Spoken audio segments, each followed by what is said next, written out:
막간을 이용해서 한번 읽어 보시겠습니다. 175쪽이에요.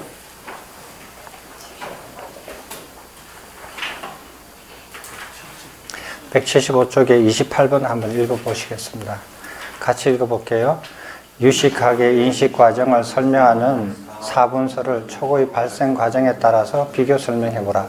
까지입니다. 유식학에서 이렇게 인식 과정을 설명하는, 이해하는 그 이론이 사분설로 이렇게 있는데, 이것하고 촉으로 인해서 수상사가 발생하잖아요.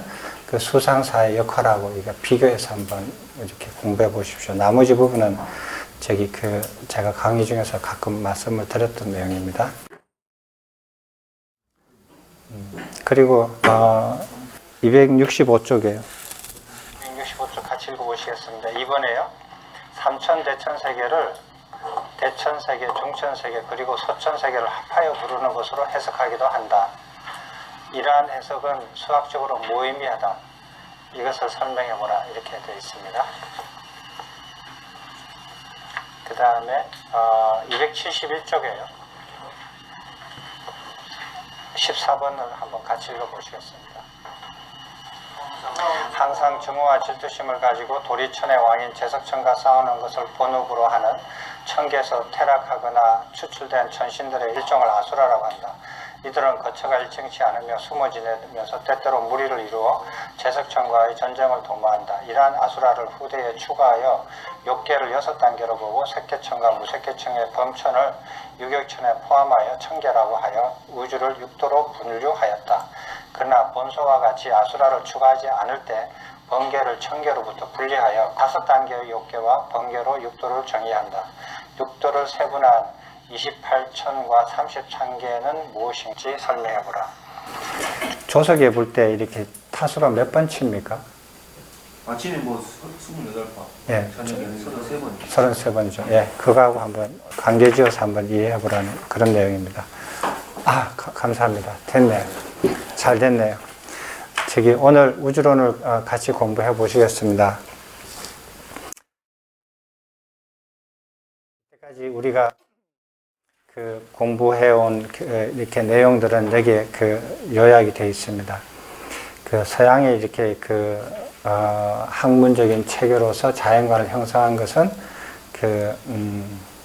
BC 한 4세기경 아리스토텔레스에서부터 시작했는데, 우주하고 물질하고 생명하고 이 세 가지를 자연의 대상으로 삼고, 물질에 대해서 이렇게 정적으로 이해하는 것, 구조적으로 이해하는 것, 현상적으로 이해하는 것, 동적으로 이해하는 것 있고, 그 다음 이제 그것을 운동론이라고 하고요. 그 다음 생명에 관해서 이렇게 얘기를 하기도 하고, 그 다음 우주에 관해서 얘기를 했는데, 우주에 관해서 이제 오늘 할 겁니다. 근데 이제 아리스토텔레스는 이게 자연에 대해서 우주와 물질과 생명 이렇게 세 가지를 보고, 이제 우주에 대해서는 어떻게 생각했냐면은, 우주는 신이 거처하는 곳이라 생각을 해서 완전하고 신성하고 완벽한 그런 우주를 생각을 했어요. 그래서 이제 그렇게 생각을 했는데, 그렇지만은 이렇게 우리가 밤하늘에 이렇게 쳐다보면 육안으로, 사람의 육안으로 볼 수 있는 이렇게 천체가 한 수천 개 정도 돼요. 그런 것들을 이렇게 관측하다 보면 어떤 별들은 움직이지를 않아요. 여름이든 봄이든 가을이든 다 쳐다봐도 거의 변함이 없이 그 자리에 가만히 있고, 어떤 별들은 막 움직이는 거예요. 하늘에서 막 여기 갔다 저기 갔다 막 움직이는 거예요. 그래서 그런 것들을 다 기록을 해요. 계속 인간들이 기록을 합니다. 그래서 이제 그런 것들을 이제 보고 이제 별자리를 만들기도 하고 뭐 이렇게 기록을 하기도 하고 해서 이제 어떻게 생각했냐면은, 지구는 우주의 중심이다. 지구는 움직이지 않고 이 하늘의 전체가 움직이는구나. 이렇게 생각을 하고 이제 우주를 처음에 생각을 했어요. 그래서 운동에 대해서 우주 전체는 신성해서 완벽한 원운동을 하고, 지상에 있는 운동들은 직선 운동 혹은 직선에 가까운 운동 이렇게 이제 그 분류를 했어요. 그리고 지상은 예토, 그러니까 인간이 사는 이 지상은 예토, 그 다음에 천상계는 정토, 딱 이렇게 이분으로 나눠졌어요. 그래서 이러한 이제 우주관에 따라서 저번에 말씀드렸지만 약 1500년 이상, 2000년 가까이 서양의 지성인들은 이렇게 땅을 안 쳐다봐요. 인간계에서 타락한 지성인들은, 귀족들은 인간 세상에 관심을 두지만 그렇지 않는 대부분의 사람들은, 지성인들은 다 이렇게 하늘만 쳐다봐요. 하늘만 쳐다보다가 이렇게 세월이 지나면서 이제 나중에 이렇게 갈릴레오가 만원경을 이렇게 만들면서 크게 이렇게 변화를 이루게 되죠. 이런 관점으로 지금 현재 이거는 약간 이렇게 지금 이 시점에서 말씀드리는 게 좋을 것 같아서 잠깐 여담으로 드리겠습니다. 이런 관점으로 이제 우리가 지금 현재 서양 사람들이 주도적으로 문명을 이룬 시점에 우리가 살고 있어요. 우리가 원하든 원하지 않든지 간에. 지금은 어떻게 됐냐면은 갈릴레오가 이렇게 전체 만환경을 이렇게 발견하면서 우주에 있는 관측의 문제를 다 해결하고 지상으로 인간들이 내려와요. 지성인들이. 그러면서 이제 산업혁명이 일어나요. 산업혁명이 일어나고 막 이렇게 돈을 엄청나게 벌기도 하고 발전을 시켜요. 왜? 하늘의 문제를 해결했으니까 인간의 문제를 이제 여유를 가지고 적용하는 거예요. 그러면서 문학도 발달하고 미술도 발달하고 음악도 발달하고 그렇게 하면서 이제 사회가 변하죠. 굉장히 많이 변하면서 20세기 초에 들어오면서 저번에 말씀드렸던 양자의 현상들, 미시세계에 대한 현상들을 처음으로 발견을 해요. 그래서 거의 모든 지성인들이 이제 물질의 미시세계에 막 이렇게 빨려드는 그런 시기를 약 한 20세기 초부터 시작해서 20세기 한 6, 70년, 그러니까 한 60년 이상 거의 모든 지성인들이 미시세계에 빨려들었어요. 이렇게 빨려들었다가 지금은 이 물질세계에 관해서 이제 좀 한계에 부딪혔죠. 한계에 부딪히고 그리고 이렇게 거대한 아주 큰 실험 장치가 있지 않으면 더 이상 연구하기가 좀 어려운 그런 상황에 도달이 됐어요. 그러니까 조금 이렇게 혼자 개인이 연구해서 뭘 이렇게 밝혀내는 그런 거에는 이미 한계가 와 있고, 이렇게 실험 기구가 어느만 해야 되느냐 하면은 예를 들어서 지구 크기만 해야 돼요. 지구 안에서 지구 크기만한 실험 기계가 있어야만이 그 다음 단계로 나아갈 수 있는 그 정도까지 온 거예요. 그러니까 재미가 없죠. 그러니까 굉장히 많은 사람이 관련이 돼야 되고 그거를 만드는데 수십 년 걸려야 되고 이러니까 흥미를 잃어버린 거예요. 그래서 20세기 후반부터 사람들이 흥미를 잃어버려서 흩어지기 시작했어요. 지성인들이 막 흩어졌습니다. 그래서 이제 오늘 이제 얘기할 이렇게 우주론에서 약간 이제 일부가 다시 이렇게 흥미가 생겼고, 그 다음에 물질에 대한 흥미는 좀 많이 식어졌고, 그리고 난 다음에 사람들이 어디에다가 지금은 이렇게 초점을 두느냐 하면은 이 세 번째.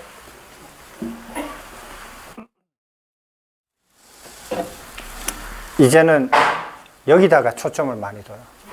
맨 처음에는 여기다 초점을 뒀죠. 이게 완성이 되고 일로 내려와요. 일로 내려오다가 굉장히 발전을 많이 이뤘습니다. 그러다 한계에 부딪혀서 일로 내려와요.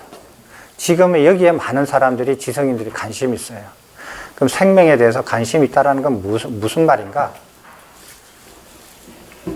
예를 들어 봅니다.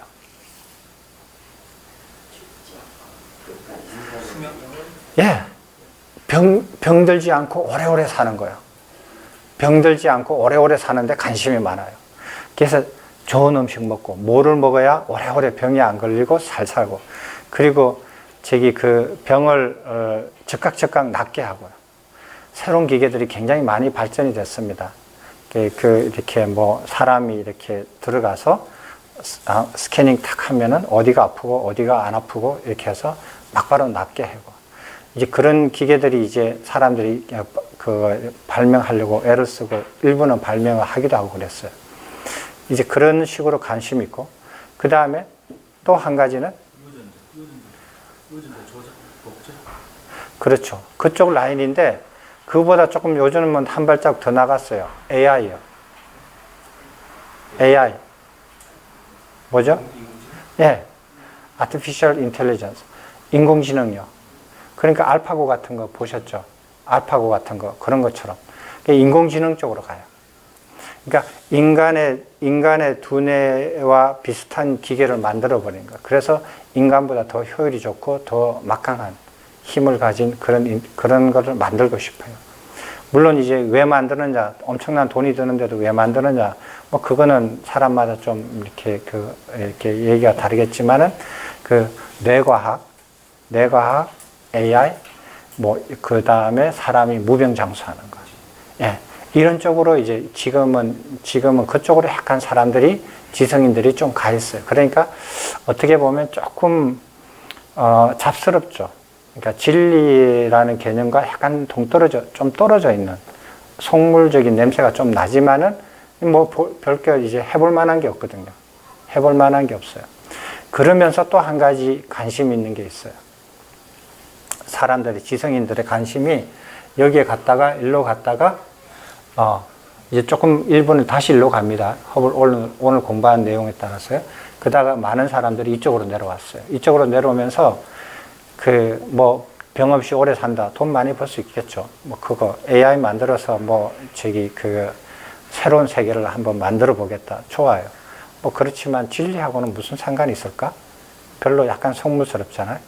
그러면서 사람들이 그래도 진리를 탐구하고자 하는 사람들이 이쪽으로 내려와서 뭐에 관심이 있냐면은 깨달음에 관심이 있어요. 그게 물리는 물자에다가 이치자 해가지고 물질의 이치를 연구하는 게 물리잖아요. 그러면 마음의 이치를 공부하는 게 심리학이에요. 서양 심리학이 굉장히 발전하게 돼요. 그래서 사람의 의식에 대해서, 마음에 대해서 공부하고 싶고, 그걸 통해서 깨달음에 이르고 싶어 하는 욕구가 많이 생겼어요. 그런 걸 주워 들은 거예요. 동양으로부터. 그래서 그쪽으로 굉장히 투자를 많이 하거든요. 그래서 그쪽 사람들은 조그만한 거라도 새로운 것을 발견하면 그것을 돈을 벌 수 있는 방법으로 이렇게 전환하는 능력이 뛰어나요. 그래서 심리적인 어떤 거를 조금 불교에서 혹은 동양에서 배워서 알았다? 그걸 가지고 어떤 프로그램을 만들어 가지고 돈을 벌어요. 근데 그런 프로그램에 가면 한국 스님들이 굉장히 많이 참석해요.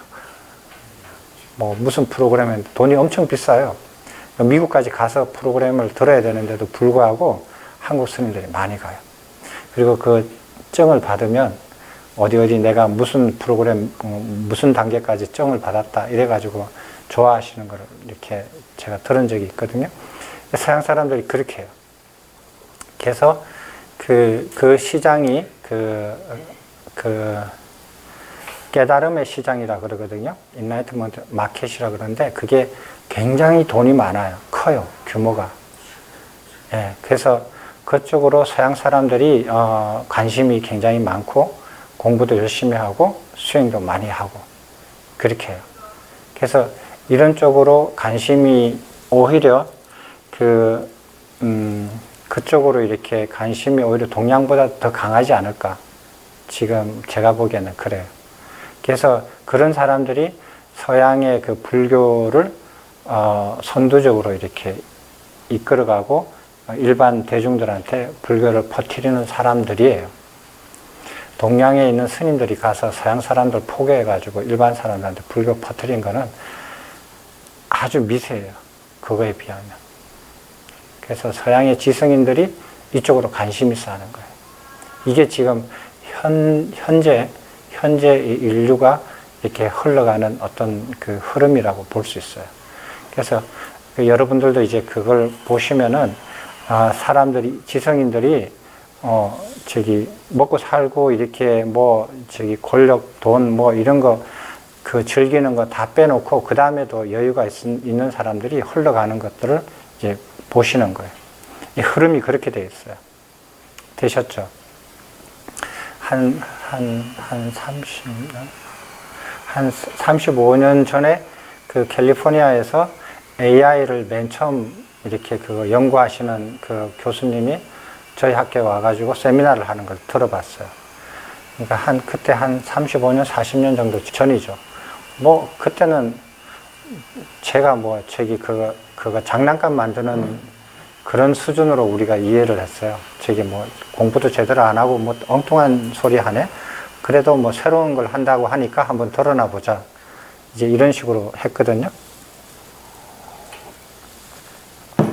지금의 AI가 만약에 이제 이세돌하고 바둑해가지고 한 번 졌잖아요. 그렇게 되면 앞으로 어떻게 되느냐면요. 굉장히 많은 직업들이 없어져요. AI에 의해서. 지금 가장 이렇게 하는 것 중에 하나가 법조계가 다 없어져요. 왜? 판례를 이렇게 찾아내는 거 컴퓨터가 더 빠르거든요. 정확하고. 그러니까 법조인들이 필요가 없어요. 그러니까 판례에 따라서 딱 이렇게 이렇게 공정하게 판정을 내리는 거는 컴퓨터가 더 정확할 수가 있어요. 그리고 회계 같은 거, 이렇게 여러 가지 사람들이 했던 직업들이 나중에는 AI에 의해서 거의 없어질 확률이 있거든요. 이제 그렇게 이제 사회가 이렇게 변합니다. 변하지만은, 사회가 어떻게 변화하고, 절이 어떻게 변화하고, 이렇게 주변 환경이 어떻게 변화하고, 이런 거는 당연히 변화해야죠. 그런 거에 우리는 관심이 없죠. 이제 진리, 변하지 않는 것에 우리가 영원히 변하지 않는 것에 관심이 있으니까. 그래서 오늘 이제 우주론을 공부하면서, 저는 이제 스님들 이렇게 이해하기가 이렇게 세밀한 정보는, 이해는, 과학적인 어휘 같은 거는 좀 모르셔도 전체 흐름만 잘 이해할 수 있게끔 말씀드릴게요. 맨 처음에 사람들이 우주를 어떻게 생각하냐, 아리스토텔레스부터요. 지구가 우주의 중심이라고 착각을 했어요. 그게 제일 착각이에요. 근데 지금도 보통 사람들은 이거하고 똑같은 착각을 일으켜요. 왜 지구가 우주의 중심이냐? 지구는 평평하고 넓다 이거예요. 넓고 안 움직인다 이거예요. 내 경험상으로. 그리고 천체는 자꾸 움직인다 이거예요. 아침에 해가 동에서 떠서 서쪽으로 해가 지더라. 계속 뜨고 지고 한단 말이에요. 움직이잖아요. 지금도 사람들은 그렇게 생각을 해요. 일반 사람들은. 아마 보통 사람들도 의식적으로 무의식적으로 그렇게 생각을 할 거예요. 이게 우리 경험상 맞거든요. 근데 이제 이게 틀렸다고 과학적으로 우리는 이해를 하고 있죠. 배워서 알죠.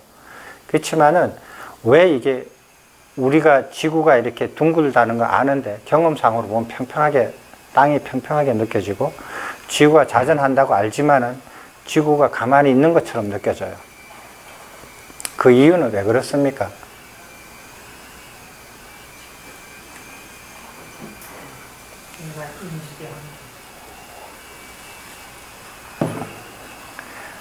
오락가락 하시죠? 그죠? 왜 사람은 땅덩어리가 자전한다고 배워서 아는데 땅덩어리가 움직이지 않다고 생각을 하죠? 경험상으로 왜 그렇게 생각을 하죠? 같이 움직이니까?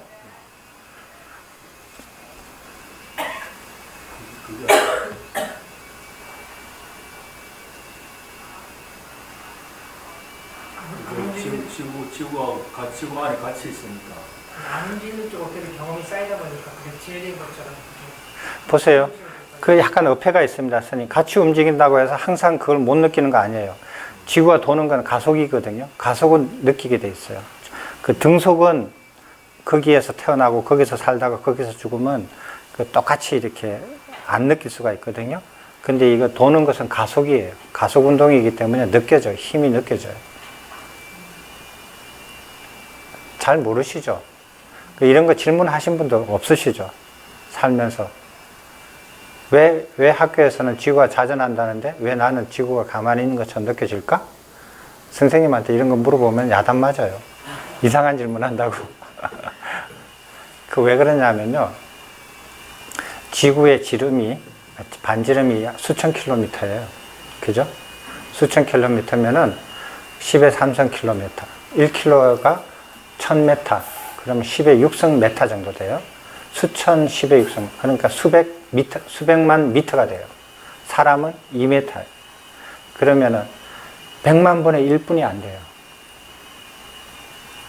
지구 크기하고 인간 크기하고 비교를 하면 약 100만 분의 1이에요. 100만 분의 1이라서 너무 작아서 못 느끼는 거예요. 너무 작아요. 저번에 한번 언뜻 말씀드렸잖아요. 크기가 10만 분의 1에서 만 분의 1 정도로 차이가 나면 세계가 완전히 달라진다. 같은 시공간에 있어도 서로 별개처럼 움직인다 그랬죠. 그래서 지구가 이렇게 돌다가 반대로 돈다든지 돌다가 막 비틀비틀 돈다든지 인간은 아무것도 몰라요. 도는 거나 안 도는 거나 마찬가지예요. 왜? 너무 작으니까. 그러면은 사람 몸이 1m인데 사람 몸 속에 있는 세포 있잖아요. 체세포. 이건 굉장히 작거든요. 이건 한 10의 마이너스 5성 메타쯤 되나? 제가 단위를 지금 기억이 안 나는데 이것도 그래서 사람이 지금 움직이는지 달리는지 잠을 자는지 앉아 있는지 밥 먹는지 화가 나 있는지 세포는 몰라요. 아무 상관이 없어요. 왜? 너무 작아서. 사람 몸하고. 이게 차이가 나요. 그래서 그만큼 지구하고 인간이 차이가 나기 때문에 그래요. 그래서 이걸 경험상으로 사람들이 이렇게 지구 땅덩어리는 안 움직이고 철석같이 가만히 있고 이렇게 전체가 이렇게 움직이는구나 라고 경험적으로 누구든지 그렇게 믿었기 때문에 이 사람들도 그렇게 믿었죠. 왜? 이 당시에는 눈으로만 관측한 자료들만 기억만 있기 때문에 눈으로 관측하는 그런 경험들만 쌓여있기 때문에 그래요. 그럼에도 불구하고 눈으로 이렇게 관측을 자꾸 해보니까 문제가 생기는 게 뭐냐 하면 지구가 우주 중심이라면 이렇게 관측을 하다 보면 움직이는 게 원운동을 해야 되거든요.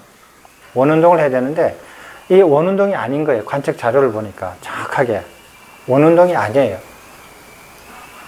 원보다도 약간 조금 비틀어져 있는 운동을 하고 그 다음에 어떤 천체들은 가다가 뒤돌아가요. 잠깐 가다가 뒤돌아가서 다시 가는 거예요. 그런 걸 관측하니까 이게 이제 이해가 안 되는 거예요. 어떻게 천체가 원운동을 하는데 가다가 뒤돌아가다 다시 가느냐. 실제로 그렇게 관측을 해보니까 그렇게 되는 거예요. 가다가 멈췄다가 다시 또 가고 가다가 살짝 뒤돌아갔다 다시 가고. 예. 기술을 한다고 그러니까. 네? 기술을 하나요? 네네. 그 실내시가 나올 그 샤르바시가 목줄을 보면은 네. 딱 목줄이 그 벽이 보이네요. 네? 거기 상당히 밝게 빛나는데 네네. 딱 서 있다가 딱 가버린 거예요. 네. 내가 여기 누구야? 왜 UFO냐? 그 사람들 불러서 좀 보라고. 근데 내가 보면 두 개 서 있었는데 머리에서 그 사라져버린 그리고 별이 또 꺾어지는 수도 있습니까? 스님들 중에서 UFO 믿으신 분 손 들어보세요. 아, 믿은 게 아니고. 아니 그러니까 UFO에 대해서 UFO가 있을 거다라고 추측하시는 분 손 들어보십시오. 아, UFO는 거짓이다. 털린다. 그건 나는 못 믿겠다. 손 들어보세요. 그러면 외계인에 대해서 존재할 거라고 생각하시는 분 손 들어보세요. 그 외계인 존재하지 않는다. 손 들어보세요. 외계인이시네. 혼자 손 들으셔서 외계인 되셨어요. 이 문제가 이렇게 스님들 이렇게 밤하늘에 이렇게 아주 청명한 날 새벽에 밤하늘을 보시면 큰 보름달이 있어가지고 아주 이렇게 유난히 잘 비칠 때요. 자세히 한번 보십시오.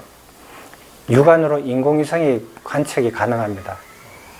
인공위성이 이렇게 그 달빛의 반사가 잘 됐을 경우에 인공위성이 이렇게 날아가는 걸 제가 봤어요. 저도 봉암사에서 보니까 보이더라고요. 근데 일반 별하고 달리 속도가 좀 있어요. 꾸준하게 가요. 비행기는 아니에요. 비행기는 그렇게 높이, 그렇게 빨리 못 가거든요. 그래서 인공위성도 볼 수 있고요. 그 인공위성에 그거 달빛이 비춰가지고 반사가 잘 될 경우에는 눈에 볼 수 있습니다. 그리고 그 스님께서 보셨다는 게 있잖아요. 가만히 있었는데 갑자기 팍 사라지고 다른 데로 날아가 버리고 가다가 각도가 확 꺾여버리고 그죠? 그런 거 몇 번 정도 보셨어요? 저는 늦게까지 기도하다가 나오고 별로 잠깐 한 10분 정도 봤잖아요. 그거를 한번 기도하면서 한 5번 본 것 같아요. 예. 그 일반 별이나 그 인간이 만든 비행체는 그렇게 못 움직입니다. 그게 불가능합니다. 그렇게 움직일 수 있는 건 스님이 그 기도 후에 보셨기 때문에 헛것을 보시지는 않았을 거란 말이에요. 바깥에 나와가지고. 예, 그러니까요. 예, 기도하고 나와서 아주 맑은 정신으로 졸립지 않은 맑은 정신으로 이렇게 하늘을 봤는데 그건 분명히 보신 거거든요. 그런 경우는 거의 UFO가 맞습니다. 예, UFO라는 것은 Unidentified Flying Object거든요. 그러니까 미확인 그거 비행 물체라는 뜻이에요. 그러니까 인간이 확인을 하지 못한 비행 물체들이 돌아다녀요. 돌아다니는데 그의 걔네들 기술은 인간보다도 훨씬 앞서 있어요. 앞서 있어서 인간들이 그 날지 못하는 비행 방법으로 날아다녀요. 그거는 나중에 조금 더 이렇게 오늘 공부하시면서 그 부분에 대해서 또 그 말씀 나눌 기회가 있을 겁니다. 그래서 이 전체를 관측하니까 그 아리스토텔레스가 생각했던 그 우주관하고 좀 다르다라는 거예요. 그게 이제 한 400년 후에 아리스토텔레스 이후에 한 400년 그 정도 돼서 이렇게 그 관측 자료가 쌓이면서 눈으로 보는 관측 자료가 쌓이면서 이 프톨레마이오스라는 사람이 그 문제를 해결하기 위해서 아리스토텔레스의 그 우주관 내에서 이게 아리스토텔레스입니다. 이게 이제 천동설이에요. 하늘이 움직이는 거예요. 하늘이 움직이는데 이게 지구예요.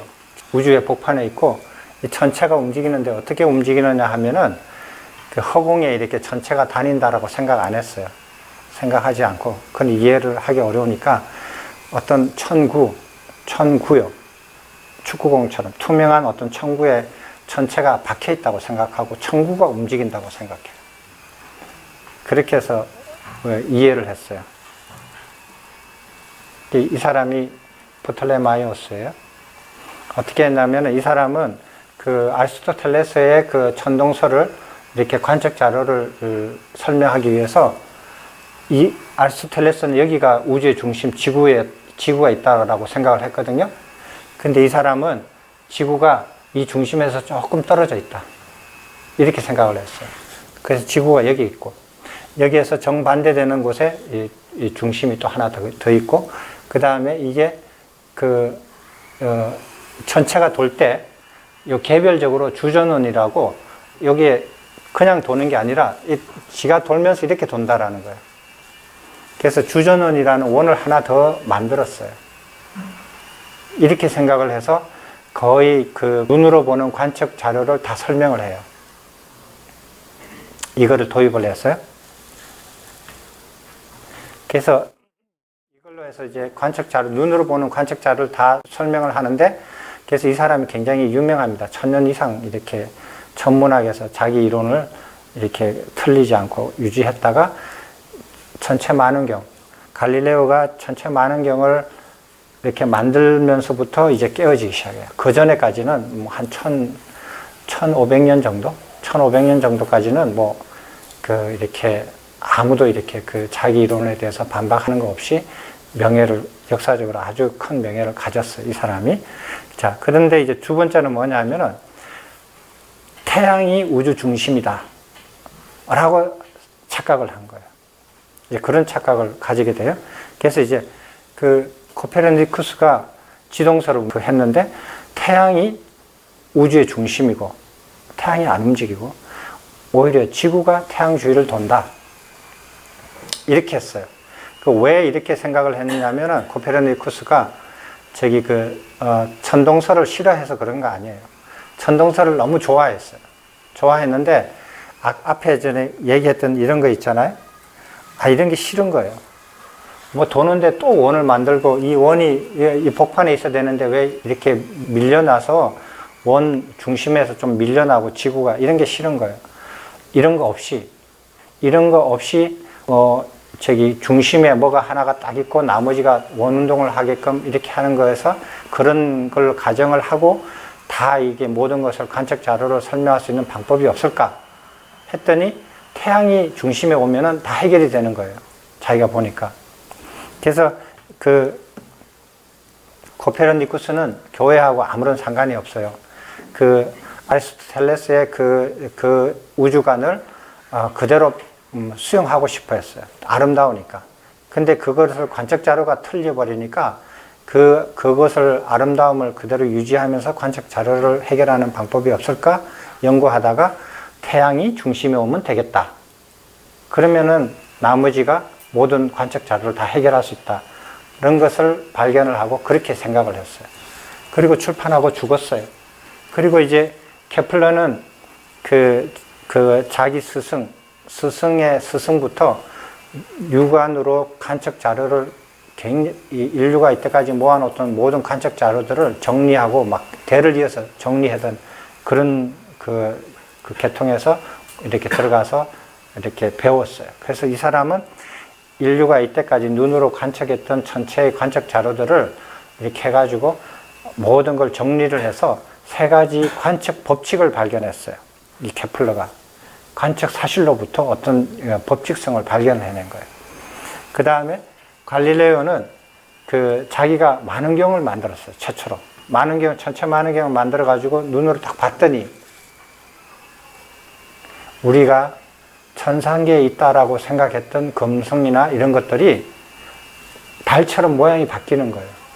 사람 눈으로 봤을 때는 그걸 못 봤는데 만원경으로 보니까 달처럼 위상이 바뀌더라는 거예요. 모양이 바뀌더라는 거예요. 그래서 깜짝 놀란 거예요. 그리고 보니까 그 위상이 바뀐 이유가 보니까 태양 주위를 돌기 때문에 생긴 현상이라는 걸 발견한 거예요. 그래서 태양이 우주 중심이다라고 생각을 했어요. 그러다가 뉴턴이 저번 시간에 얘기했죠. 뉴턴이 만류인력 법칙과 운동의 법칙을 결합해서 이때까지 있는 케플러의 관측 법칙을 일시에 다 수학적으로 다 증명해내고 그리고 이런 것들을 다 왜 이렇게 된다라는 것을 수식으로 다 증명해내고 월식, 개길식 뭐 이런 거 우주에서 어떤 관측 자료 같은 거 있잖아요. 그런 것들을 계산을 쫙 해가지고 과거에 있던 것도 다 맞추고 앞으로 있을 것도 다 예측을 해버렸어요. 이게 이제 태양이 우주의 중심설이라는 착각이에요. 그렇지만은 이 태양계 내에서 이 당시에 이렇게 전체 만환경은 갈릴레오가 만든 것은 태양계 안에서까지 분이 볼 수 없는 거예요. 육안에서 태양계까지 볼 수 있는 만원경까지 만든 거예요. 그 범위 안에서는 이게 맞는 말이죠. 태양계까지만 봤기 때문에 태양계에서는 태양이 중심이죠. 그 말은 맞는 거예요.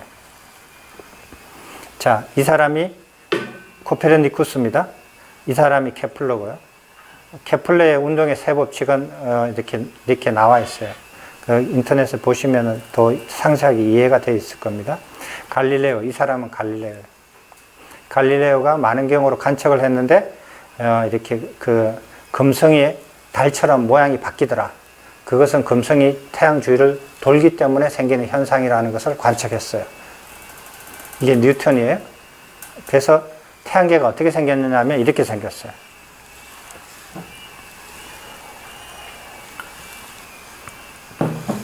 이게 태양이에요. 이게 뭐예요? 수, 금, 지구, 화, 목, 토, 천왕성, 해왕성, 명왕성 이렇게. 자, 지구가 여기에요. 지구가 여기인데 이거를 행성이라 그러거든요. 플래닛이라 그래요. 행성이라 그러는데 이 행성을 다 합쳐도 태양이 99.99%를 그 태양계의 전체 질량의 99.99% 이상을 차지를 해요. 그러면 얘들 다 합쳐도 0.01%에도 못 미쳐요. 없는 거나 마찬가지죠. 근데 인간하고 이 지구하고 비교하니까 너무 크게 차이가 컸잖아요. 근데 이 지구가, 우리 지구가 여기에 있는 뭐 몇 개 되는 그 행성 중에서 뭐 특별한 위치에 있어요? 아니, 특별한 모양을 가졌어요? 특별한 크기를 가졌어요? 아무것도 아니죠. 아무것도 아니에요. 근데 이 그림은 이렇게 그리면은 틀려요. 여기는 거리는 왜곡되어 있다 그랬어요. 그 거리가 왜곡되어 있다는 말은 무슨 말이냐면, 태양이 요만하잖아요. 태양이 축구공만 하면은 그 지구는 한 100m 정도 떨어져 있는 콩알만 해요. 그렇게 작아요. 그러니까 이렇게 그 그림으로는 정확하게 거리를 비례해서 그릴 수가 없어요. 전에 우리 원자 이렇게 그 원자핵하고 전자하고 그 거리를 설명해 드렸을 때 그림으로는 도저히 못 그린다 그랬죠. 이 태양계도 마찬가지예요. 이 콩알만 하거든요. 그러면은 저기 산문 바깥에 정도 이렇게 떨어져 있어요. 그렇게 작아요. 작고 미세해요. 이렇게 생긴 게 태양계예요. 이게 이제 이렇게 도는 거예요. 태양 주위를. 그러니까 지구 크기도 상상하기 어려운데 그 지구가 이렇게 작아요. 이렇게 작고 그 태양은 그렇게 커요. 굉장히 커요. 이게 이제 태양계입니다. 자, 그 다음에는 어떻게 됐느냐 하면요. 이제 사람들이 이 태양계 바깥을 이제 관심을 가지게 돼요. 태양계 바깥을 관심을 가지게 되면서, 이 태양계는 태양 중심으로 있는 이런 조그마한 이렇게 세상이구나. 태양계 바깥에는 뭘로 이루어졌을까 생각하면서 이제 우주의 원리 같은 것들을 생각을 해요. 공간에 대해서. 그래서 우주 공간에 어떤 이렇게 그 원리를 세워요. 우주 공간은 균질하다. 그게 무슨 소리냐면은 여기에 있는 우주 공간이나 저기에 있는 우주 공간이나 다 똑같다라는 소리예요. 여기에 있는 우주 공간이 특별하고 신성하고 저쪽에 있는 우주 공간은 안 신성하고 더럽고 이런 공간이 없다라는 거예요. 우주 공간은 다 평등하다. 그리고 우주 공간은 등방성이다. 등방성이라는 건 뭐냐면은 방향이 다 똑같다라는 소리예요. 그러니까 우주 공간에서 동쪽 방향이 특별하고 서쪽 방향이 특별히 안 좋고 이런 게 없다라는 거예요. 동쪽 방향이나 서쪽 방향이나 남쪽 방향이나 북쪽 방향이나 똑같다 이거. 모든 방향으로 봐서 어떤 한 방향이 더 다른 방향보다 뭐 특이한 그런 방향이 없다라는 거예요. 이런 이제 원리를 생각을 하면서 이제 그 우주에 관해서 하나씩 탐구해 가요.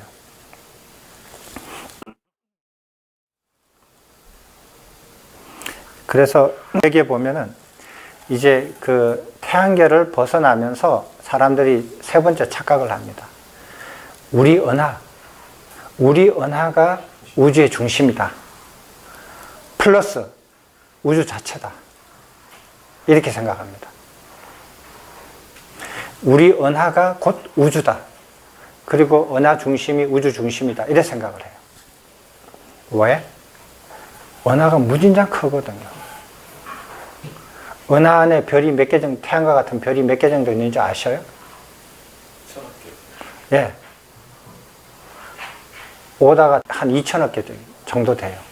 그러니까 엄청나게 많죠. 개수가. 굉장히 많은 거예요.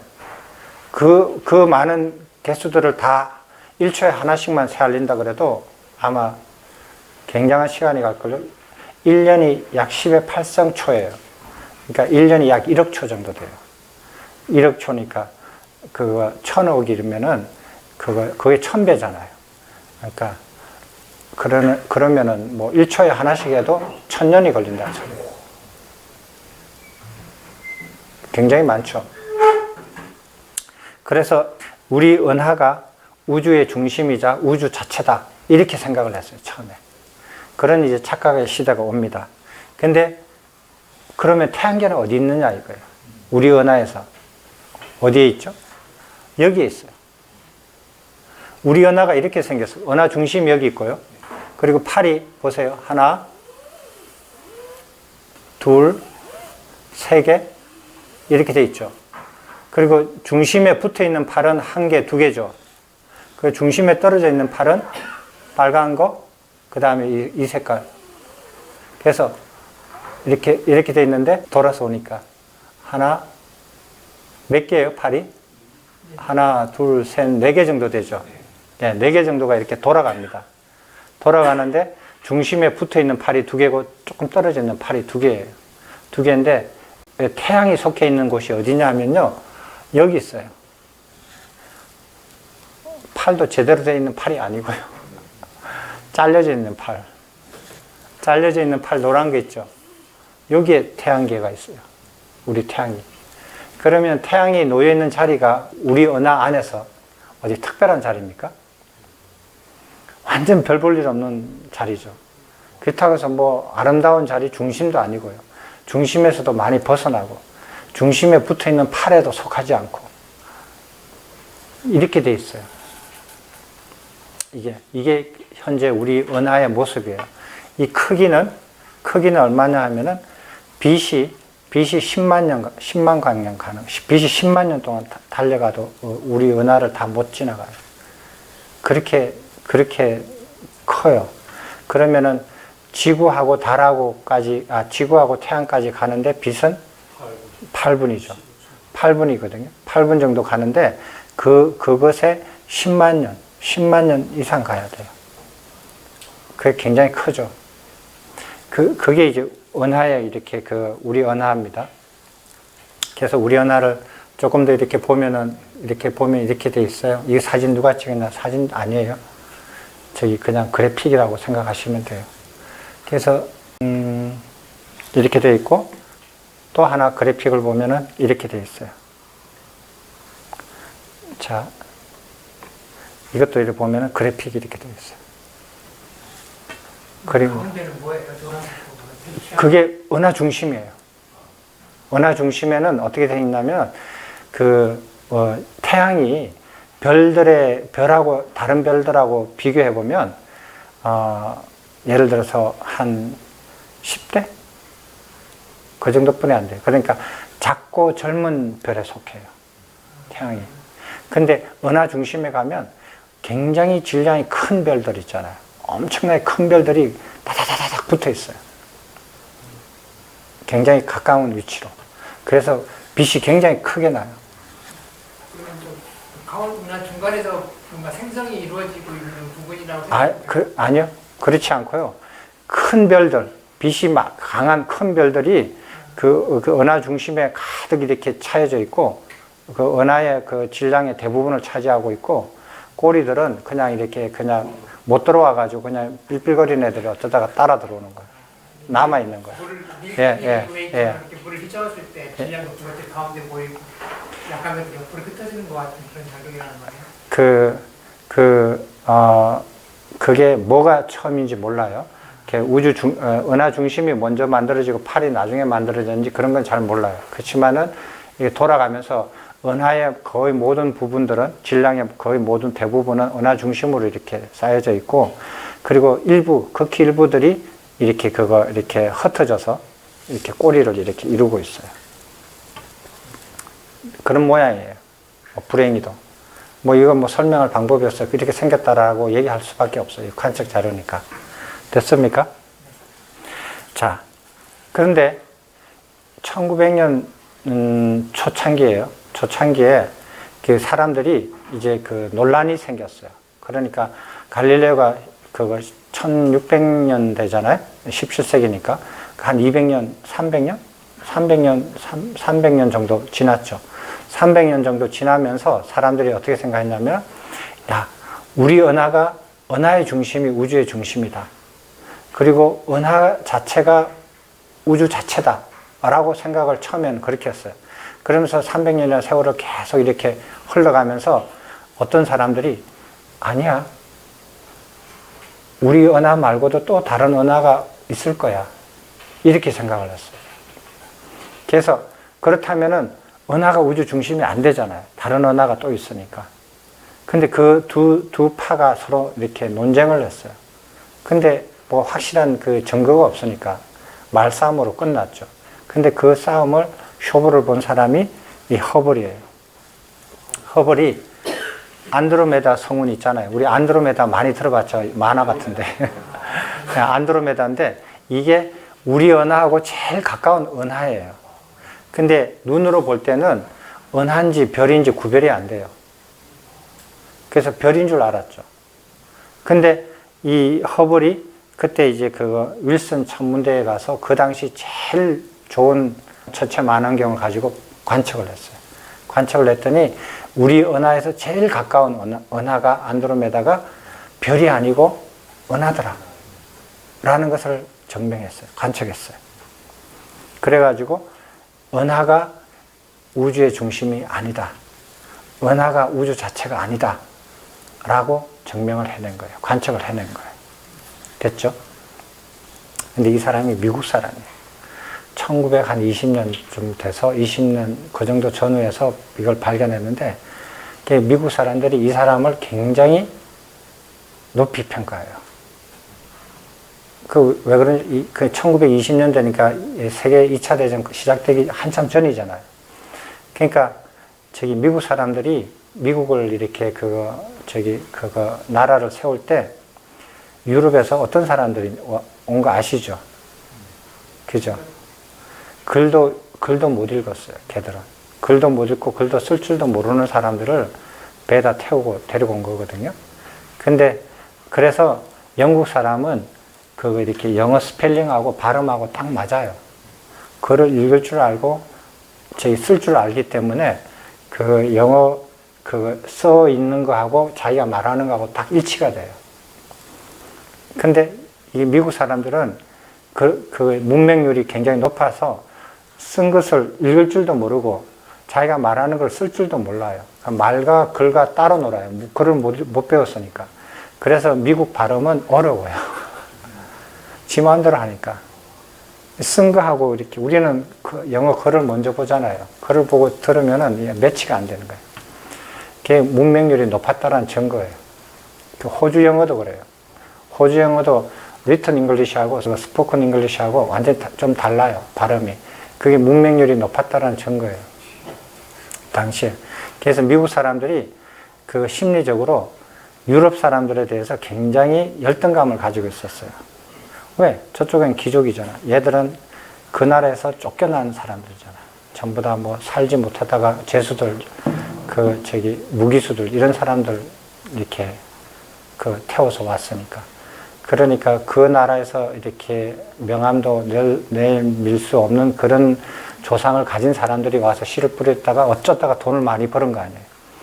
그래서 이렇게 굉장히 자존심을 좀 이렇게 내심으로는 열등감을 가지고 또 다른 한편으로는 유럽 사람들에 대해서 존경감과 부러움을 가지고 있었는데 윌슨이 완전 그거를 이제 좀 좀 높여준 거예요. 미국 사람의 자존심을. 왜? 천문학은 귀족들이 한다 그랬죠. 귀족들이 하는데 유럽에 있는 귀족들도 발견 못한 걸 발견해버린 거예요. 그래서 우리도 명함을 끼어드는 거예요. 우리도 이렇게 잘하는 게 있다. 귀족처럼 잘하는 거 있다. 우리도 신의 뜻을 좀 더 가깝게, 너희들보다 더 가깝게 갈 수도 있다. 그래서 자존심을 굉장히 많이 세워준 과학자라고 미국 사람들이 좋아해요. 이 사람을. 그래서 이 사람이 그렇게 해서 은하가 우주 중심이라는 것을 생각을 깨뜨려줘요. 근데 그래서 이 우주 안에는 은하가 여러 개 있다는 걸 알아요. 여러 개 있다는 걸 이제 알았어요. 그런데 그때부터는 이제 은하가 우주 중심이 아니라고 이제 받아들여요. 그러면 이제 그 다음에는 무슨 생각이 났냐면은 그 사람들이 영원 불멸한 우주관, 이건 아직도 안 버렸어요. 우주 중심이 어디든지 간에 지구든 태양이든 은하든 아무것도 아니든 어쨌든지 간에 이 우주 자체는 중심이 어디 있든지 간에 우주 자체는 영원 불멸하다. 이런 우주관을 가졌어요. 언제부터? 아리스토텔레스 때요. 그때부터 계속 가졌어요. 왜? 신이 사는 곳이니까. 신이 머무시는 곳이니까. 그래서 우주는 신성하고 신이 머무는 곳이기 때문에 영원 불멸해야 된다라고 생각하는 것이 기본 바탕이었어요. 그런 생각을 가졌어요. 그런 생각을 가진 건데 이것을 이론적으로 드러내게 그런 사상은 아리스토텔레스부터 현대까지 계속 가지고 있거든요. 가지고 있는데 그것을 이 우주의 모델로서 드러낸 사람이 아인슈타인이에요. 아인슈타인이 있잖아요. 우주 방정식을 만들었다 그랬잖아요. 근데 그거를 자기가 발견을 했어요. 유도를 했는데 그 자기가 이제 그 방정식을 풀어봤어요. 풀어보니까 우주가 이상하게 생긴 거예요. 자기가 만든 방정식을 자기가 답을 내서 이해를 하니까 우주 모양이 이상한 거예요. 왜? 우주가 계속 팽창하거나 계속 수축하거나 이 답뿐이 안 나오는 거예요. 그래서 자기가 만든 우주 방정식의 답이 그렇다라는 거예요. 그래서 자기가 이 우주 방정식을 고쳐야겠다. 왜? 답이 마음에 안 든다. 식은 자기가 만들어서 마음에 드는데 그 답이 마음에 안 든다. 그래서 고쳤어요. 뭐를 어떻게 고쳤느냐? 우주 상수를 원래 없던 우주 상수를 그 우주 방정식에 도입을 했어요. 우주 상수를 도입해가지고 어떻게 했냐면 팽창하지도 않고 수축하지도 않고 영원히 그 모습을 유지하는 우주의 답을 유도할 수 있는 상수 하나를 도입을 해서 그런 해답이 나오게끔 고쳤어요. 인위적으로. 그래서 만족했어요. 왜? 우주는 그래야 되니까. 됐죠? 예. 그게 이제 그런 착각을 가지고 있어요. 근데 이제 이 착각이 아인슈타인이 공식적으로 자기가 잘못했다라고 얘기를 해요. 이거를 자기 인생의 최대 실수 중에 하나다. 이렇게 해서 공식적으로 자기가 이렇게 그 잘못을 인정을 하고 우주상수를 버린다라고 이렇게 공식적으로 기자회견을 가지거든요. 가지는데, 근데 그 이후에, 그 다음에 한번 봅시다. 왜 가지느냐 하면은, 29년에, 고생하셨습니다. 1929년에 허블이, 아까 전에 허블이 은하를 하나를 더 발견했다 그랬잖아요. 은하를 발견했는데 그 사람이 처음에 안드로메다가 은하라는 걸 발견하고 난 다음에 그 다음에 한 40여 개의 은하를 더 발견을 했어요. 더 발견을 하고 그 은하 각각의 운동, 속도, 온도, 이렇게 이렇게 측정할 수 있는 측정량들을 다 관측을 해가지고 정리를 하니까 이상한 게 발견이 된 거예요. 뭐냐 하면은 이게 29년에 발견했는데 은하들이 태양계나 은하 안에서는 이런 게 없었거든요. 이런 게 없었어요. 은하만 그래요. 은하를 보니까 멀리 있는 은하가 나한테 더 멀리 빨리 도망가고 가깝게 있는 놈은 작은 속도로 도망을 가는 거예요. 모든 은하가 서로 도망가고 있는 거예요. 이걸 관측이 되는 거예요. 신기한 거죠. 도저히 이해가 안 되는 거예요. 그래도 관측 자료를 보니까 그렇게 관측이 되니까 어쩔 수 없는 거죠. 그래서 발표를 했어요. 그게 허블의 법칙이에요. 은하가 도망가는 속도는 거리에 비례한다. H는 상수예요. 허블 상수예요. 간단해요. 이게 무엇을 뜻하는가? 우주가 팽창한다는 뜻이에요. 우주가 팽창한다 얘기 안 했어요. 은하가 후퇴 속도가 거리에 비례한다 라고만 관측 자료만 얘기를 했어요. 그랬더니 세상이 바깥 뒤집어졌어요. 이럴 수가 있느냐 이거. 저 사람이 뭔가 잘못 관측했을 거다 해가지고 유럽 사람들이 반박하려고 막 관측을 해봤거든요. 자기들이 관측해도 그런 거예요. 그래서 그게 29년 그 윌슨 천문대에서 관측을 했거든요. 그래서 그 허블이 이거를 발견하고 관측 자료를 관측했을 때 아인슈타인이 이 윌슨 천문대를 방문해서 거기서 기자회견을 열어요. 은하가 이렇게 서로 이렇게 도망가고 있다, 팽창하고 있다라는 것은 관측 사실로서 사실이다. 자기가 만든 정상 우주론, 정상 모델 우주론 우주 상수를 도입한 것은 잘못이다. 그걸 폐기한다. 이렇게 기자회견을 해요. 자기 잘못을 인정하고 관측 자료를 인정하는 거예요. 그렇게 인정하고, 그러니까 이제 사람들이 이 관측 자료니까 자기도 관측해 보니까 그렇게 관측이 되거든요. 그러니까 그 이해를 못 하는 거예요. 왜 이렇게 됐는가? 이게 무엇을 뜻하는지 잘 몰라. 그래서 이제 사람들이 이제 세월이 지나갑니다. 이러면서 계속 관측을 하면서 세월이 지나가는데 벌써 40년이 지나가죠? 64년도에. 아주 우연한 기회에 그 펜지어스하고 윌슨이 여기 사람 두 사람 서 있죠? 이게 안테나예요. 안테나인데 이 안테나를 어떻게 움직이느냐 하면은 이 밑에 거를 돌리잖아요? 돌리면 이게 360도로 이제 돌아가요. 그리고 이거 있죠? 얘를 돌리면은 이게 손처럼 생긴 게 이렇게 됐다가 다 돼요. 그래서 그 땅 위에 있는, 지평면 위에 있는 하늘 전체를 다 커버해요. 저게. 그렇게 설계되어 있어요. 바가지처럼 되어 있잖아요. 됐죠? 그러니까 지평면 위에 있는 하늘에서 어떤 하늘이든지 간에 저게 다 이렇게 방향을 다 접수를 하게끔 그렇게 이렇게 설계가 되어 있는데, 예, 이게 뭐냐면은 인공위성에서 이렇게 지상으로 이렇게 정보를 줘요. 정보를 주면 얘가 그 정보를 받아요.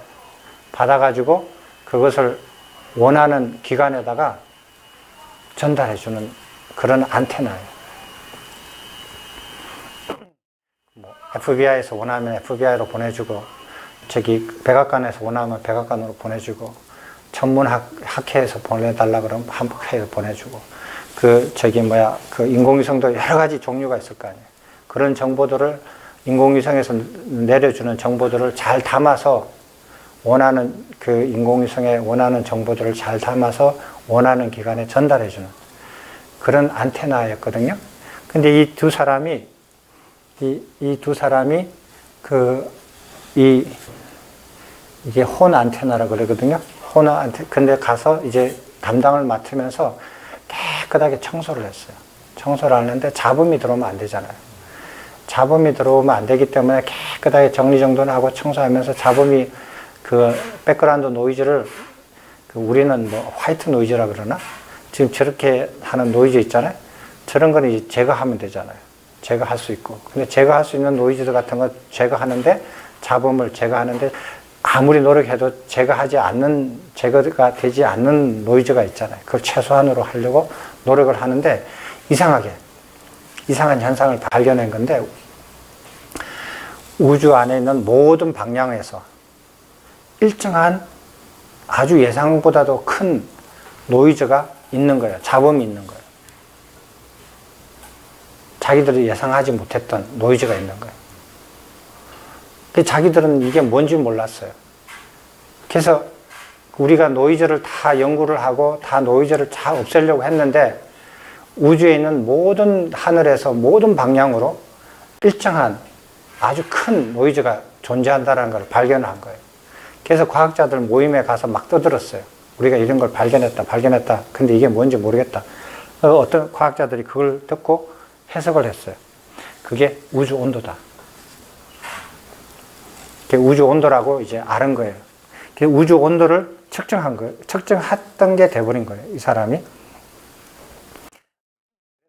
그게 무슨 소리냐면, 그 우주가 이렇게 은하가 팽창을 하잖아요. 팽창을 하면은 이렇게 처음에는 뜨거웠다가 팽창하면서 식어지거든요. 계속 식어져요. 식어지면서 아까 전에 발견한 그게 여기 온도가 2.7K거든요. 2.7K 켈빈 온도인데, 저게 우리가 알고 있는 온도로 환산하면은 마이너스 270도 정도 돼요. 그러니까 우주 공간은 온도가 마이너스 270도. 원하시면 나가보세요. 온다라는 말도 못하고 그냥 산산조각 얼어버려요. 완전 산산조각이 돼버려요. 그게 이제 우주가 이렇게 폭발을 해서 온도가 점점 식어지는데 그 온도가 우주 전체 모든 공간에서 같은 온도거든요. 그래서 그거를 측정해서 우주가 팽창됐다라는 가장 중요한 그 증거 중에 또 하나가 돼요. 이게 이 우주 온도를 측정했던 게. 그렇다면은 이론적으로 우주가 팽창한다, 폭발해서 팽창한다라는 우주 모형이 없었느냐, 이론이 없었느냐, 있었어요. 아까 전에 29년에 허블이 그 은하가 팽창한다라는 것을 관측했잖아요. 그 사람이 관측하기 이전에 27년에 신부님이 우주가 팽창한다라는 이론을 내놨어요. 나중에 문헌을 보니까 거슬러 가서 누가 이런 이론을 발표한 사람이 없는가 찾아보니까 이런 사람이 그러니까 그거 허블이 발견하기 2년 전에 이런 이론을 벌써 이렇게 계산해서 이렇게 그 학술지에다가 발표한 사람이 있더라고요. 근데 그 당시는 아무도 이 사람이 이런 발표를 했다는 걸 아무도 인지를 못했어요. 아마 신부님이 다른 과학자들하고 접촉을 별로 안 하셨던 것 같아요. 그냥 발표하고 그냥 잊어버린 것 같아요. 그렇지만 후세에 이제 그걸 알고 나서 이분한테 그거 크레딧을 줬어요. 우주 팽창론을 제일 최초로 이렇게 그거 이론적으로 발표한 사람이다. 이렇게요. 그래서 우주가 팽창하고 있다라는 것을 현대는 다 모든 사람이 인정하고 받아들여져요. 그러면은 그 이론은 어떻게 했냐? 아까 27년 신부님이 한 거예요. 그 이론이 있고, 그 다음에 우주 온도가 그 아까 전에 측정했죠. 54년에 측정을 했잖아요. 아까 전에 그거 측정했는데 48년에 이론적으로 이런 사람들이 계산해냈어요. 근데 크게 차이가 안 나요. 뭐 한 2, 3도 차이가 나지만 이론적으로 이미 그 한 6년 전에 이렇게 이론적으로 계산을 해냈고 관측 자료로서 그 사람들이 관측해낸 거예요. 그 다음에 핵융합을 했는데 이건 무슨 소리냐면 우주가 시간을 거꾸로 돌리면 지금은 팽창해서 이렇게 엄청나게 온도가 식었잖아요. 마이너스 270도로. 이게 거꾸로 되면은 이렇게 점점 과거에 모여 있었을 거 아니에요. 점점 더 모이면은 온도가 엄청나게 높아져요. 이게 높아지는데 태양의 내부 온도 정도로 이렇게 높아져요. 그러면은 어떻게 되냐면 이 안에서 핵융합이 일어나요. 핵융합이 일어나서 그 융합이 일어나는 그런 우주의 시기가 있을 거라고 생각을 해요. 그럼 이때 우주 안에 있는 모든 원소들을 다 만드는 거예요.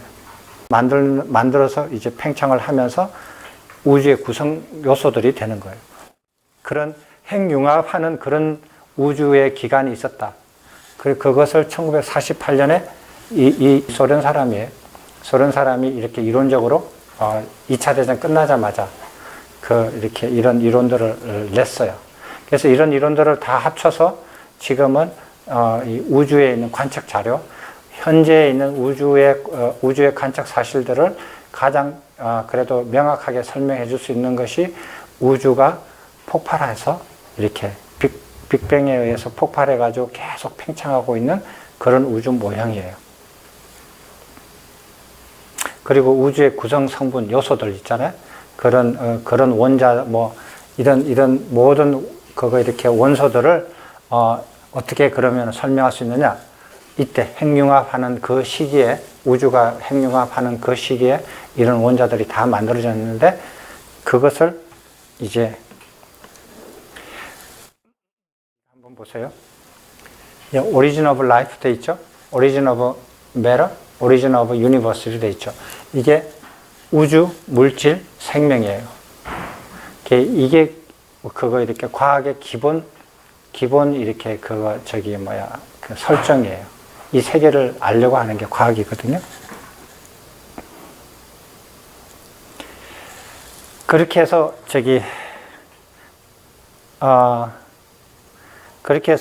계산을 하면 우리가 이제 지금 우주에서 관측할 수 있는 많은 것들을 설명해주는 그런 우리가 이제 이렇게 그 지금의 우주 관측되어 있는 우주를 설명해 줄 수 있는 그런 모델이 돼요. 우주가 이렇게 생겼다. 이렇게 이해하고 있어요.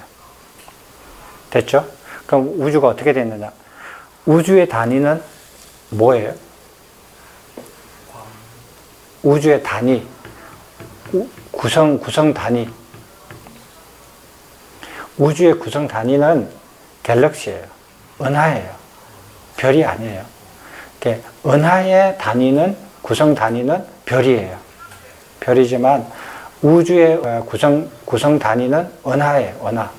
그러면 은하가 이렇게 서로 이렇게 팽창해서 이렇게 서로 멀어지니까 우주가 팽창한다고 보는 거거든요. 팽창해서 보고 지금 우주가 이렇게 팽창해서 점점 식어가고 있다라. 그런 그림을 이렇게 이해하고 있어요. 그리고 많은 관측 자료들을 설명을 해요. 그럼 이렇게 은하가 이렇게 있으면 멀어졌습니다. 예. 은하는 그대로 그 모양을 유지하고 그렇죠. 예. 그럼 공간이 예. 생기는 거예요. 예. 문화 숫자도 핵분열이 일어났을 때 그때 만들어진 은하 숫자 그대로 이렇게 팽창한다고 보잖아요. 은하가 만들어지는 시기가 있죠. 그죠? 그때 만들어진 은하가 만들어지고 나면 그 다음엔 안 만들어져요. 그 숫자가 계속 이렇게 팽창하니까 점점점 거리가 멀어지고 농도가 떨어지죠. 빈 공간이 많이 생기죠. 40몇 개라고 그러는데 지금도 40몇 개. 우리 우주 안에 은하가 지금 알려진 거로서 예? 천억 개. 은하가 저렇게 예. 은하 안에 별이 2천억 개, 우주 안에 은하가 약 1,000억 개. 1,000억 개면 10의 11승이에요. 지금 관측되어 있는 것만 하더라도. 또 질문 있습니까? 팽창 우주론하고 급팽창 이론하고 같은 개념인가요? 급팽창 이론요? 약간 달라요. 예, 약간 다른데 아마 급팽창 이론을 아마 인플레이션을 아마 그렇게 번역한 것 같은데요. 지금 그 얘기를 그럼 나와서 이렇게 해드릴게요. 자, 이렇게 돼 있는데 1990년에 쉬는 시간 지났어요? 아직 안 지났죠? 예. 1990년에 아까 전에 허블이라 그랬죠. 허블이 미국 사람한테 유럽 사람의 어떤 그 대해서 자존심을 굉장히 세워준 사람이라 그랬잖아요. 근데 그 사람이 그거 은하도 발견했을 뿐만 아니라 은하가 서로 팽창한다는 것도 발견해서 아마 인류가 발견한 것 중에서 가장 쇼킹한 것 중에 하나가 이거예요. 이때까지 사람의 생각을 완전히 뒤집어 놓는 거거든요. 그 당시 유럽 사람들은 미국 사람들을 약간 얕잡아 봐서 그 관측 자료를 못 믿었어요. 자기네들이 다시 반복해서 관측하기 전까지는. 그걸 받아들일 수가 없는 거예요. 아니, 신이 머무시는 그 신성한 곳이 서로 멀어지다니? 그럼 신은 어디에 있어? 어떻게 되는 거야? 그럼 신의 그 운명은 어떻게 되는 거야? 이상하게 되잖아요. 그래서 못 믿었었는데, 어쨌든지 결과가 그렇게 나오니까, 받아들일 수밖에 없고. 그래서 1990년에, 아마 90년인가 그럴 거예요. 91년 자세히는 모르겠지만, 이 사람의 이름을 따서 허블 스페이스 텔레스코프를 쌓아 올려요. 지구 바깥으로 쌓아 올려서 관측을 해요. 그러니까, 윌슨 천문대에 있는 그 전체 망원경이 그 당시에 허블이 관측했을 때 지구상에서 제일 좋은 관측 망원경이었거든요. 근데 그거는 은하를 조금 벗어나서, 그러니까 옆에 있는 은하 정도를 관측할 수 있는 정도예요. 한 수십 개 정도. 그 정도인데, 이제 더 멀리 볼 수 있는 그 망원경은 지구 안에서 만들기 어렵다라는 거예요. 더 크게 만들기가. 아무리 크게 만들어도 대기가 있고, 여기 대기에 이렇게 빛이 흐려지잖아요. 그리고 옆에 밤하늘에 이렇게 옆에서 누가 조명 틀고 이러면 또 떨어지고, 잡음이 들고 이러니까 아예 지구 바깥에다가 전체 망원경을 걸어 놓자 이거예요. 정지위성처럼 쭉 돌면서 이 우주 밤하늘을 다 관측하자는 거예요. 그래서 이제 띄어 올렸어요. 그게 허블 스페이스 텔레스코프예요.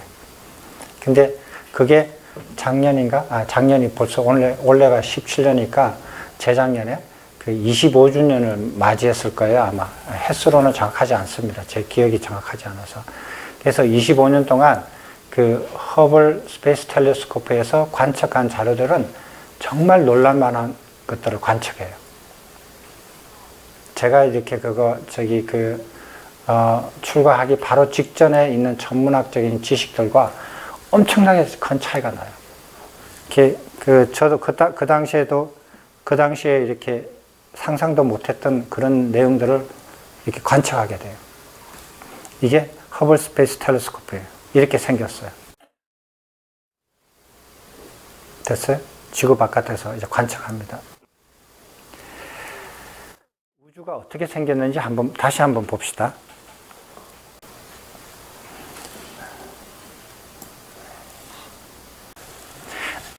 이게 지구예요. 이 지구가 우주 중심이라 생각합시다. 이게 지구예요. 근데 이게 이제 태양계예요. 태양이 여기 있어요. 복판에. 빨간 게 점이 보이죠? 이게 지구예요. 그러니까 지구가 태양계의 관점에서 보면 이렇게 보여요. 됐죠?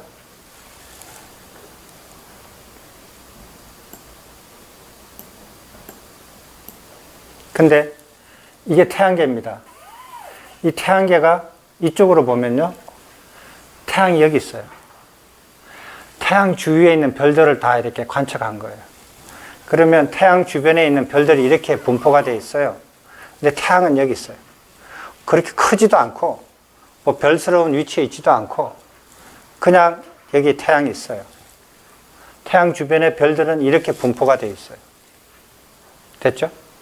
우리 은하 안에서.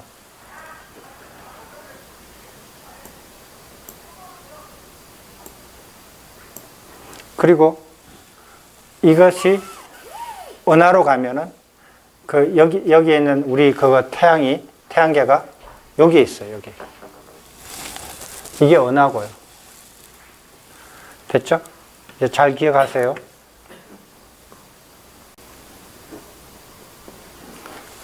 그냥 대충 봅시다. 그러면은 이게 우리 은하예요. 은하가 한 점에 들어와요. 그럼 은하 주위에 다른 은하가 어떻게 되어 있는가를 이렇게 관측한 거예요. 우리 은하가 여기 있고 제일 가까운 데가 안드로메다가 있고 그리고 이렇게 은하들이 있어요. 흩어져 있어요. 그냥 여기 우리 은하가 있고요. 그럼 이게 이제 지역 은하 단위라고 그래요. 은하 단위라고 그러는데 이것이 여기로 가면은 여기 한 점으로 돼요. 한 점으로 되고 여기에 은하에 모여 있는 은하군인지 은하단인지 잘 모르겠어요. 클러스터라고 그래요. 클러스터 오브 갤럭시가 이렇게 분포되어 있어요. 은하의 모임들이 이렇게 분포되어 있다고요. 여기 있는 우리 은하가 속해져 있는 우리 은하단에서는 여기 있어요. 별 볼 일 없죠. 별스러운 위치도 있지도 않고 별스러운 크기도 아니에요. 여기 보면은 좀 크잖아요. 근데 여기 있는 거는 그냥 그래요. 근데 이게 은하 단위예요. 은하가 서로 모인 것을 하나로 본 거예요. 그럼 이거 전체를 점으로 봐요. 이거 전체를 점으로 보면 이렇게 돼 있어요. 얘가 전체가 하나의 점이 여기 있어요. 그리고 이렇게 생긴 것들을 쭉 관찰해 보니까 이렇게 돼 있어요. 됐죠? 예? 예, 관측했죠? 예, 관측했는데 이거 전체를 하나의 점으로 보는 거예요. 그럼 어떻게 되는가? 아직 놀래기는 이렇어요. 이거에 여기 하나 있어요. 그래서 관측된 게 이렇게 돼 있어요. 말이 수천억 개지 그 수천억 개를 점 찍어 보려고 그랬어요. 1초에 한 개씩 자라도 1000년 걸린다니까. 지금 그럼 철은 얼마 따라서 이런 게 몇 프로 정도 지금 발견이 됐습니까? 발견이 그러니까 우리가 관측될 수 있는 게 어느까지 돼 있느냐?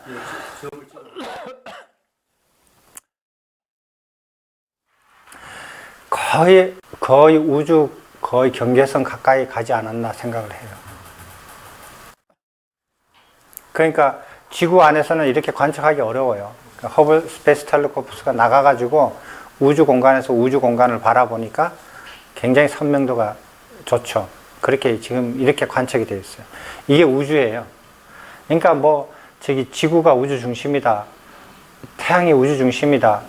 우리 은하가 우주 중심이다. 우리 은하의 우주 중심이 우주 중심이다. 근데 우리 은하 자체가 우주 중심이다. 이런 거는 말이 안 맞는 거예요. 이 그림 하나만 보면 알잖아요. 그리고 우리가 속해 있는 지구나 태양계나 은하나 은하군이나 그 슈퍼 클러스터나 어디에도 특별한 게 하나도 없어요. 특별한 것도 하나도 없고 보통에도 못 미쳐요. 평균에도 못 미쳐요. 보시면 아시지만 뭐 특별한 그래도 저 기독교를 믿는 과학자들은 저걸 갖다 신이 창조했다고 그런 식으로. 아니 신이 창조했으면 좀 우리 있는 곳을 좀 특별한 위치에다가 특별하게 좀 모양을 만들든지 이렇게 되는데 여기 보시면 아시지만은 평균에도 못 미쳐요. 태양도 평균보다 더 작고요. 어리고 무게도 작고 그리고 우리 은하에 속해 있는 태양의 위치도 평균에도 못 미치잖아요. 그런 것들이 이렇게 계속 관찰이 돼요. 관측이 돼요. 지금 이렇게 관측이 되어 있어요. 우주가 이렇게 생겼다. 더 놀라운 게 있습니다. 그래서 제가 이렇게 출가하기 바로 직전까지는 이런 것들이 이거는 생전 들어보지도 못했고요. 이 어휘는 들어보지도 못했고 이거는 꿈의 프로젝트였어요. 예, 이걸 발견하면은 완전 대박이다. 이렇게 했는데 이미 발견이 됐더라고요. 그래서 스페이스 텔레스코프였어요. 그러니까 그렇게 했는지 모르지만 이 네 가지들이 우주론의 입장에서 보면 이 네 가지가 아주 중요한 관측들이 새로 된 거예요. 25년 사이에. 우주 나이가 어떻게 됐느냐. 우주 나이가 정확하게 보면은 138억 년이에요. 138억. 제가 있을 때는 100억 내지 200억 사이에 있을 거다라고 추측을 했어요. 근데 오차 범위가 굉장히 작아요. 138억. 끝.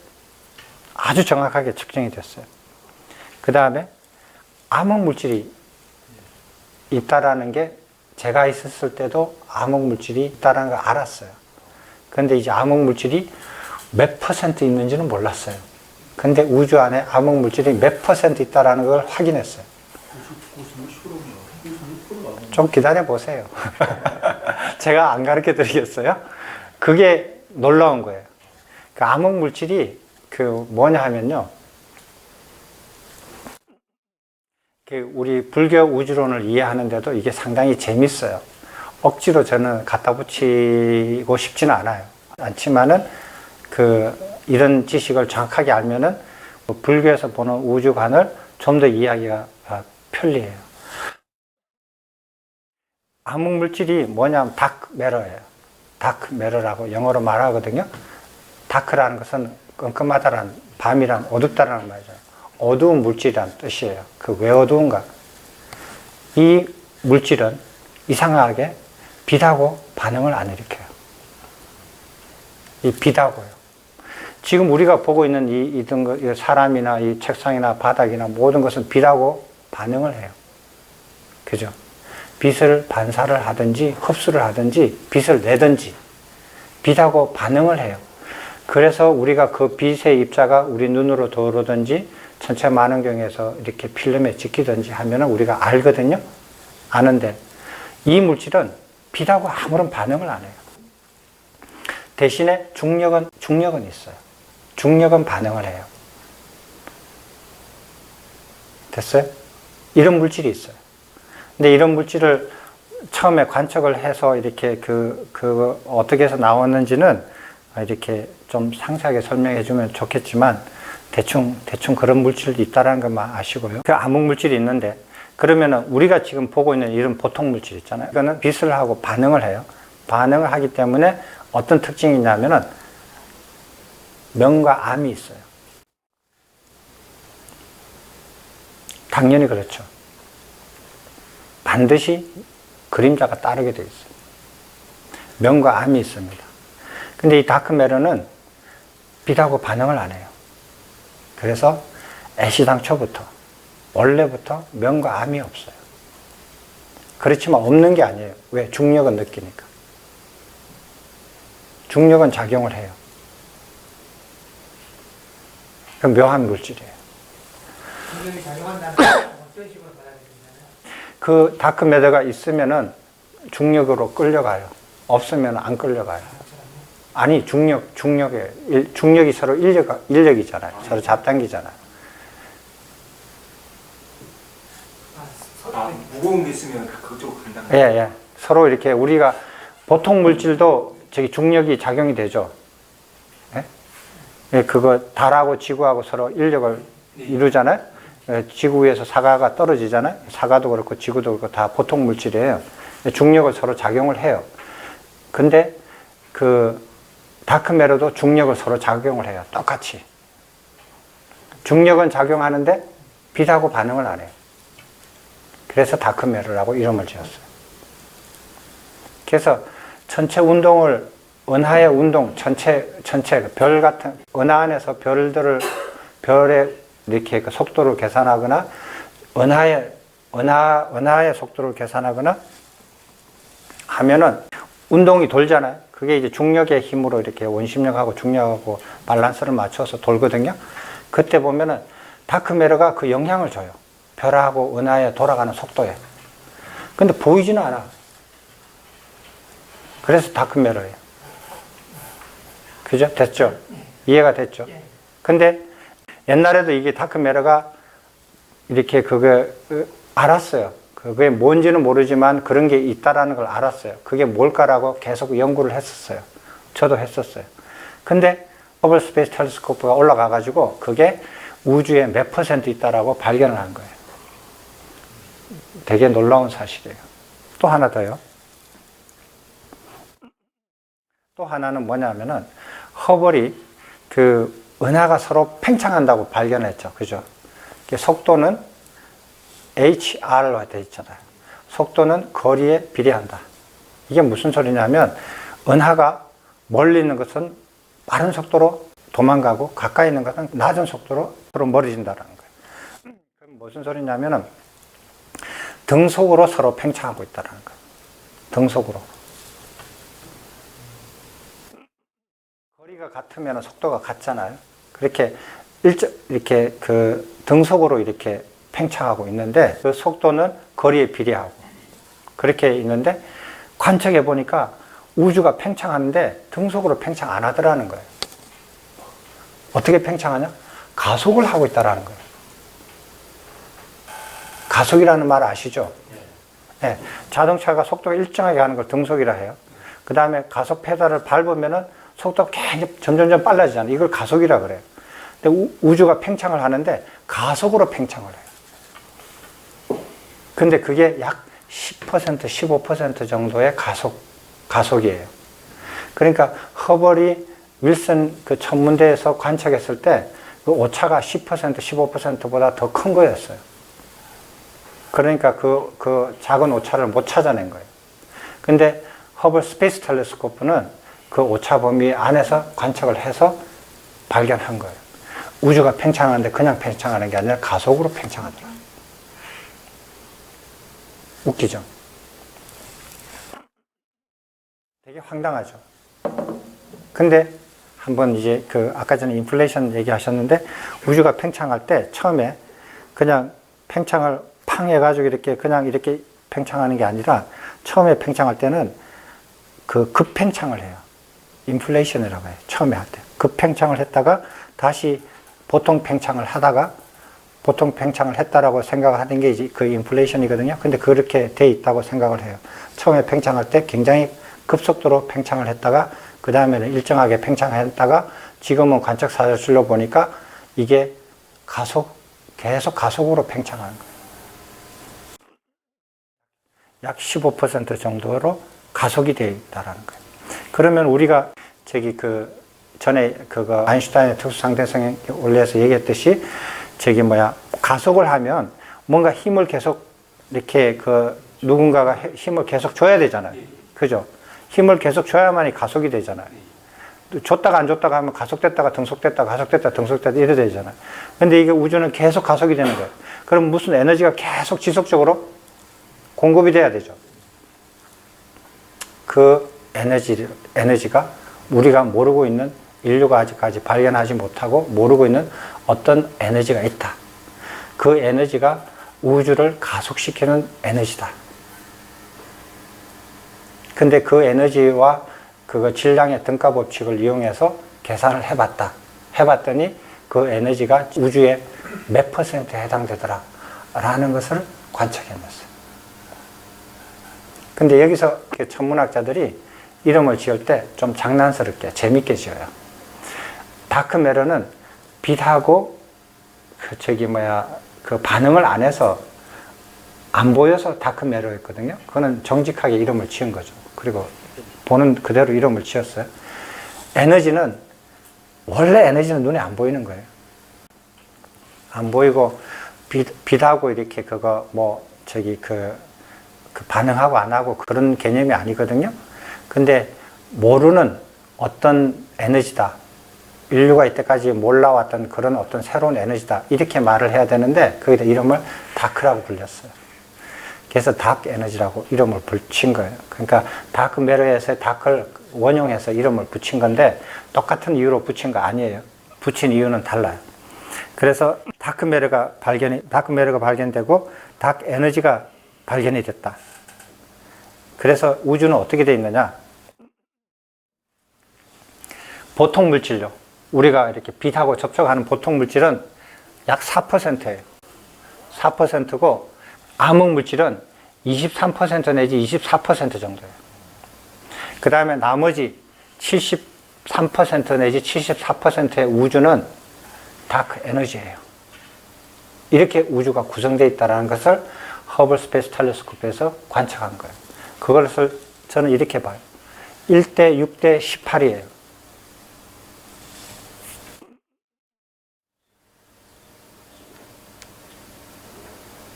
사륙의 24. 예, 저렇게 비율로 나눠져 있거든요. 근데 더 재밌는 건 뭐냐 하면 보통 물질이 있잖아요. 그게 우주의 4% 뿐이 안 돼요. 우주 안에 4% 뿐이 안 되거든요. 4% 뿐이 안 되는데 그 4%의 10분의 1만 모양을 가지고 있어요. 나머지 90%는 성간 물질이에요. 별과 별 사이에 그냥 뿌옇게 있는 그런 물질들이에요. 그러니까 우주 안에서 어떤 존재감이 없는 어떤 형상을 이렇게 별이든 은하든 아니면은 색상이든 뭐 사람이든 뭐 이렇게 바위든, 바위는 좀 그렇지. 그렇게 어떤 형상이 갖춰지지가 않았어요. 그러니까 그 우주 안에서 어떤 모양을 갖춰져 있는 것은 그거의 10분의 1분이 안 되고요. 아까 전에 우리 점처럼 많은 거 봤죠? 그 모양을 갖춰진 거거든요. 은하예요. 그게 10분의 1분이 안 돼요. 4%의 10분의 1이니까 0.4%. 0.4%고 그것의 90%는 4%의 90%는 별과 은하와 은하 사이, 별과 별 사이에 그냥 뿌옇게 그냥 있는 거예요. 그렇게 돼 있어요. 재밌죠? 10분 좀 쉬었다가 하시죠.